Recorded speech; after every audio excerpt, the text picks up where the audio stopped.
안녕하십니까. 발표를 시작하겠습니다. 이제 큰 화면으로 넘어가면 중간에 이 녹화가 끊기는 경향이 있어서 작은 화면으로 진행을 하겠습니다. 저는 이번 학기에 웰리스 커머스 관리라는 서비스를 기획을 하고 개발을 했습니다.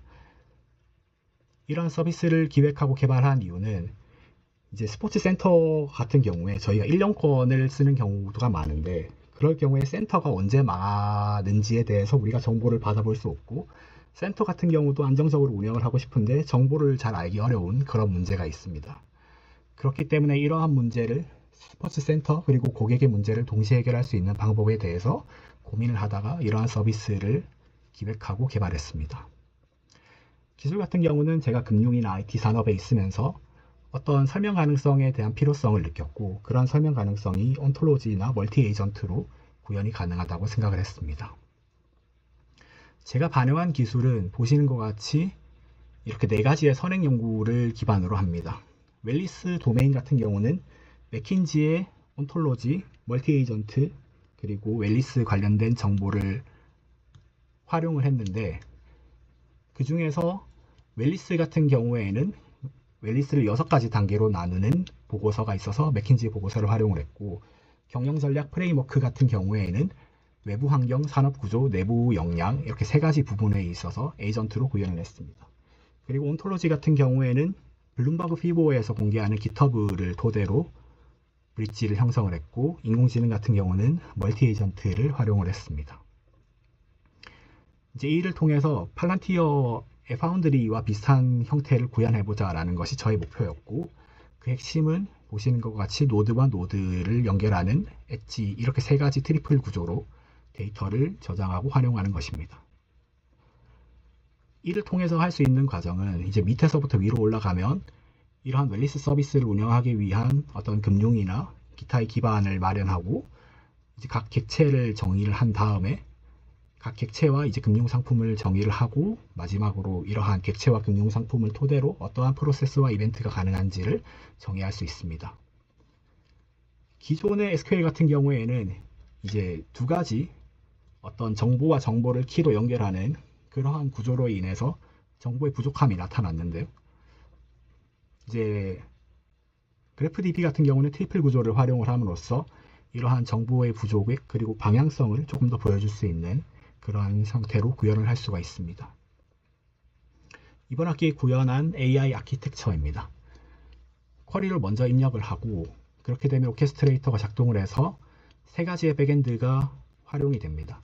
벡터DB 같은 경우는 아까 말씀드린 맥킨지 그런 보고서들을 활용을 해서 워크플로우를 개선하는 형태로 활용이 되고, 온톨로지 같은 경우에는 블룸버그 피보의 그러한 온톨로지를 활용을 해서 웰리스 서비스가 어떤 정보 기반으로 잘 운영될 수 있도록 하는 것, 그리고 네오포제이 같은 경우에는 아까 노드와 노드가 엣지로 연결되는 부분을 시각화하는 부분에 활용이 됩니다. 그렇게 이제 밑에 있는 5가지의 멀티 에이전트가 활용이 됩니다. 인사이트를 제공하는 에이전트, 그리고 리스크를 관리하는 에이전트, 그리고 수익 구조를 관리하는 에이전트, 그리고 경영 전략을 활용하는 에이전트, 그리고 고객 정보에 관련된 내용을 담고 있는 에이전트가 있습니다. 이런 위의 단계를 거쳐서 파이프라인이 운영이 됩니다. 방금 말씀드린 부분을 조금 더 시각적으로 설명을 해보았고요. 이제 스포츠 학원이 그래프레그 활용을 해서 자신이 원하는 정보를 얻는다. 고객이나 스포츠 학원이 자신이 원하는 정보를 얻는다고 간단하게 말씀드릴 수 있습니다. 그렇게 해서 최종적으로 운영사, 스튜디오, 회원 이렇게 3가지 축에 대해서 서비스를 구현을 해보았습니다. 이제 보시는 것 같이 맥킨지의 보고서를 우선 활용을 해서 이제 벡터DB를 구축을 해보았습니다. 이러한 멀티 에이전트라든지 웰리스라든지 다양한 정보를 반영을 했고, 이제 오픈AI의 텍스트 임베딩을 활용을 해서 스몰 모델 3를 활용을 했습니다. 그리고 800자 단위로 이제 150자 중첩되게 저장을 하였습니다. 이게 첫 번째 DB인 벡터DB이고, 두 번째 백엔드 DB는 그래프DB라고 해서 우리가 아까 말씀드린 서브젝트, 프레디케이트, 오브젝트, 컨텍스트 이렇게 4가지를 저장을 하는 구조입니다. 보시는 것 같이 서브젝트는 이제 그래프의 노드를 뜻하고, predicate는 두 노드를 연결하는 관계 속성, 그리고 object는 관계의 끝, 그리고 context는 이 트리플이 담긴 그래프 구역이라고 할 수 있습니다. 그래서 이제 subject 같은 경우에는 이제 AGR, LOP 001, 뭐 predicate 같은 경우에는 RDF type, object 같은 경우에는 LOP, revenue share agreement이고, 이걸 간단하게 설명드리면 AGR LOP 001이라는 엔티티는 revenue share agreement 클래스의 어떤 인스턴트다라는 정보를 이런 식으로 트리플로 저장을 합니다. 마지막으로 시각화하는 모습을 보여드리겠습니다. 똑같이 이제 노드가 있고, 이제 엣지 역할을 하는 predicate가 있고, 그리고 오브젝트가 있는 상황입니다.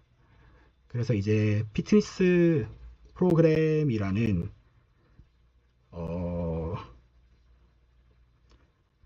이제 참가 기록은 이제 프로그램 PRGPLT03이라는 이제 피트니스 프로그램에 참여하고 있다는 내용을 담고 있습니다. 이제 시연 부분에 대해서 말씀드리겠습니다.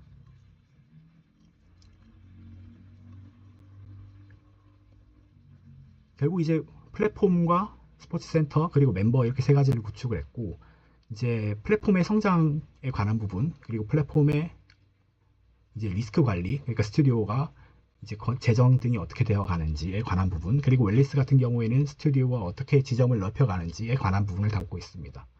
이렇게 SQL로 이제 검색어를 뽑아 볼 수 있고, 그렇게 이제 뭐 서강 012라는 센터가 있다고 쳤을 때, 우선은 이제 벡터DB, 이제 그래프DB, 네오4j가 잘 연결되어 있는지에 관한 정보를 확인하고, 이제 최근의 정보의 변화에 대해서 알려줍니다.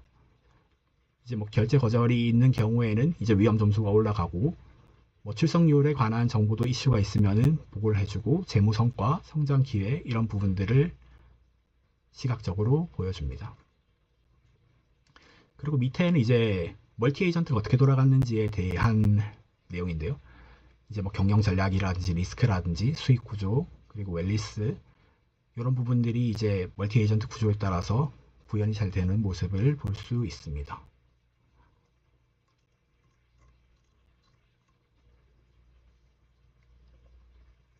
그리고 안정성 같은 경우에는 이제 이 서강 01이라는 스포츠 센터의 예정액, 정산 예정액이랑 구독 상태, 그리고 리스트 인덱스 등을 보여주고 있고, 그에 따른 이제 설명도 이제 볼 수가 있습니다. 그래프 인텔리전스 같은 경우에는 이제 밑에 그래프 파트에서 똑같이 있기 때문에 간단하게 넘어가면 뭐 재무성과 참여도 정산 결과 이런 부분을 이제 시각화로 이제 볼 수 있다. 그래프DB라든지 네오4j 형태로 볼 수 있다라는 부분을 담고 있습니다. 그리고 그를 통해서 트리플 데이터 기반으로 추천을 해준다 라는 내용입니다. 스튜디오도 마찬가지로 똑같은 세 축으로 구성이 되어 있고, 우선 스튜디오의 정보, 일반 정보에 대한 소개가 있고,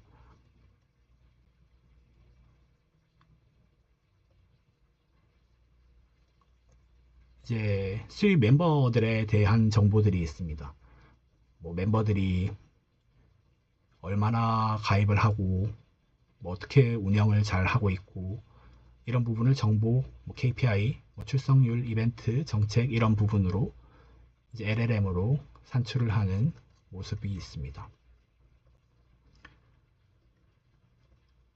레비뉴 같은 경우에는 이제 아까 서강01이라는 센터의 정산액, 구독자, 리스크 이런 부분을 센터에서도 이제 볼 수 있게 하는 부분이 있습니다. 그리고 멤버 같은 경우에는 이번 주에 뭐 학원에 아까 보여드린 일반 정보, 내가 다니고 있는 학원의 일반 정보라든지, 그리고 이제 이번 주 운동을 어떤 걸 하면 좋을지라든지, 이번 달에 몇 번 가고, 뭐 운동 누적 시간이 어떻게 되고, 목표 달성률이 어떻게 되고, 이번 달에 운동뿐만 아니라 뭐 이제 뭐 등록이나 이런 부분에 관한 해야 할 일정들도 같이 알려주고, 이제 리스크 요약, 추천사항 이런 것들이 들어갑니다.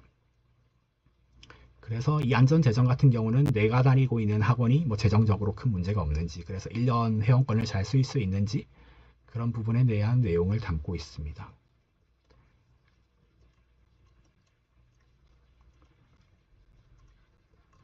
그래프 같은 경우에는 이제 그래프DB와 네오4j에 대한 정보를 담고 있고, 이제 그래프DB 같은 경우는 아까 보여드린 것 같이 검색에 최적화된 것이기 때문에 스파큐엘을 통해서 검색을 하면 이제 이렇게 원하는 정보를 받아볼 수가 있습니다. 네오4j 같은 경우에는 아까 보여드린 이런 시각화가 되면 좋은데 스트림릿으로 그 시각화가 안 되는 것 같습니다. 이렇게밖에 안 되더라고요. 조금 더 잘 볼 수 있는 방법을 아직까지는 연구하고 있는 중입니다. 제 발표는 그래서 여기까지입니다. 감사합니다.